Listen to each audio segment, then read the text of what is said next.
This video is brought to you by Mint Mobile. This holiday season, buy any 3-month Mint Mobile plan and get 3 more months free by going to mintmobile.com/Murrell. Stay tuned after this video for more info. Hello, everybody, and welcome to my hotel room review for The Whale. Thank you for sticking with me as I travel around trying to catch as many movies as I can before these award season's voting deadlines come up. The Whale is the latest film from Darren Aronofsky, and usually, especially because it's been 5 years since Darren Aronofsky's directed a film, his name would be the top draw, but instead it is star Brendan Fraser, who has been the talking point for The Whale since the movie premiered at the Venice Film Festival back in September. Hollywood loves a good comeback story, but this isn't just empty publicity. Fraser is incredible in The Whale, giving a career best performance that, should it win an Oscar, will not only be a fairy tale second chance for the actor, but a richly deserved award for his work. Fraser plays Charlie, a morbidly obese English professor who's too ashamed to show himself to his students, even though his classes are conducted over Zoom.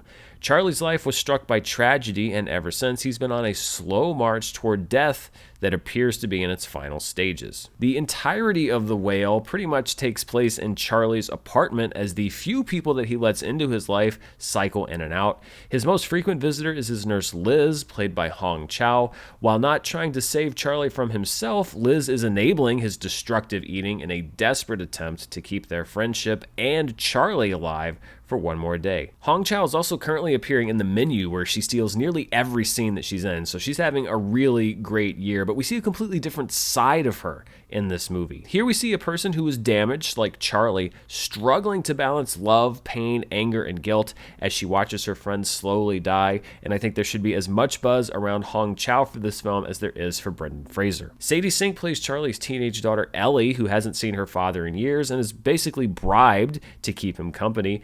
Ellie's a borderline sociopath who resents her father for walking out on her and her mother several years earlier. And what truly lies beneath that anger is one of the movie's bigger questions. Is what we see of Ellie a facade, or is she truly a dangerous person? It's a really great performance from Sadie Sink, and when we look back in history, this may prove to be 2022 the breakout year for her as a major actress, because we see a different side of her in this movie than we've seen before, and I think that her acting in this movie surpasses even her wonderful work that we saw this summer in the latest season of Stranger Things. Ty Simpkins plays the other major player in the film, Thomas, a door-to-door evangelical who believes that Charlie's salvation lies in turning to God. Simpkins is good in the movie, but the role seems to be the least critical of the main parts in the film, and I didn't really know how much of a purpose it served beyond some expositional requirements for the story. The Whale is an adaptation of the stage play from the same name by Samuel D. Hunter, who also gets screenplay credit for the film,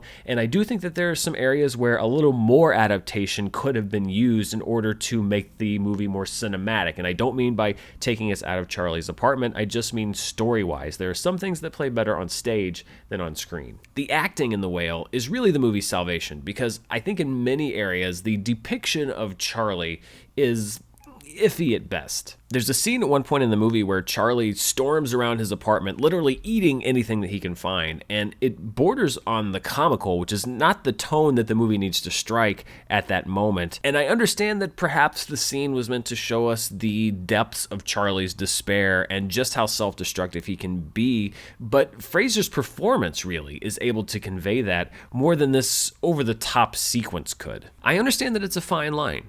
You have to show Charlie's life, the difficulties of his life, how he ended up in this situation in order to establish his character, but I think at times the movie treats him as kind of a sideshow attraction. And again, there is an element to which the world treats him the same way, but the world can treat a character in a different way than the movie treats him. But I just think that there was something missing there, a perspective missing there, and things don't quite come off as they should.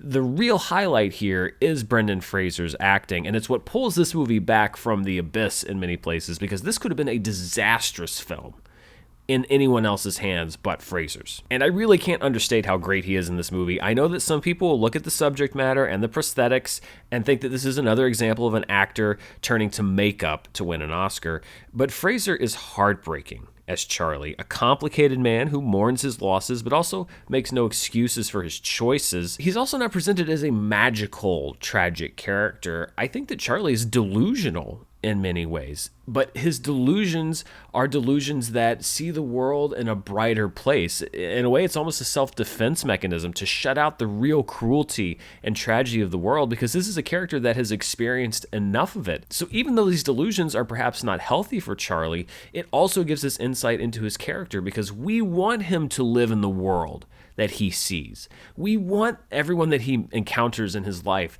to have the best intentions, when that may not necessarily be the case. And one thing that I do like about the handling of the subject matter is it's not always expressly told to us who has good intentions and who has bad intentions, and that helps us to side more with Charlie. Do you ever get the feeling that people are incapable of not caring? People are amazing.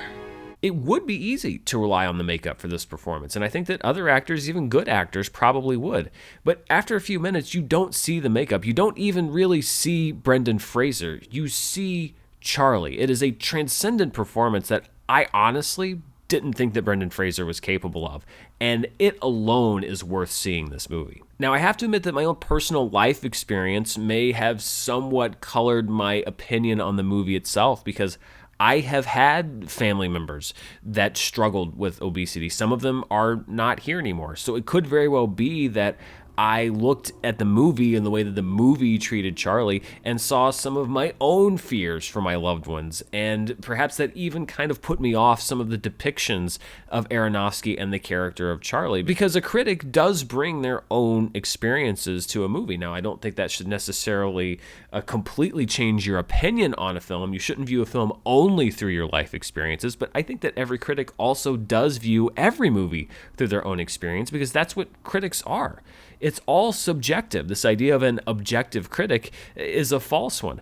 All of us bring our own perspectives to film criticism, and that's why it's important to have as many different perspectives as we can, so that we can see these movies through as many different eyes as possible. And my eyes saw some things in this movie that other eyes may not. So while I was put off by what I saw as some exploitative tendencies by Darren Aronofsky, the character of Charlie is really something that's going to stick with me longer than the movie The Whale will. And I will be rooting for Brendan Fraser this award season, because this is one of those times where there's a great classic Hollywood story where somebody could win an Oscar that's the culmination of a career or a big comeback, and it's for a performance that actually deserves it, which isn't always the case when it comes to the Oscars or awards in general. So Fraser brings me over to a recommendation on The Whale, which is opening this weekend in limited release, and then we'll expand beyond that. What do you think? Is it something that's on your to-do list? I think it's a must-see for anybody that wants to be in the know for award season. Let me know down in the comments below. And before we go, I want to thank the sponsor for this review, Mint Mobile. This holiday season, the best deal in wireless can only be found at Mint Mobile. Right now, when you switch to Mint and buy any 3-month plan, you'll get another 3 months for free. As the first company to sell premium wireless service online only, Mint Mobile lets you order and activate from home while saving tons on phone plans starting at just $15 a month. I've been using Mint Mobile long before this holiday deal, and this is the perfect time to switch. You're already saving money over what you were probably already paying on your wireless bill, and think about those extra stocking stuffers that you can get with another 3 months free in your pocket. All plans come with unlimited talk and text, plus high-speed data delivered on the nation's largest 5G network, and you can use your own phone with any Mint Mobile plan, or if you need a new device for a limited time, you can also get 6 months of free service when you buy a select device and plan. For a limited time, buy any 3-month Mint Mobile plan and get 3 more months free by going to mintmobile.com/Murrell. That's mintmobile.com/Murrell, Murrell. Cut your wireless bill to $15 a month at mintmobile.com/Murrell. Thanks to Mint Mobile for sponsoring this review, and thank you for watching it. I'll be back very soon with more movie news, reviews, box office, and more. Until then, stay safe, and I'll see you then. Bye.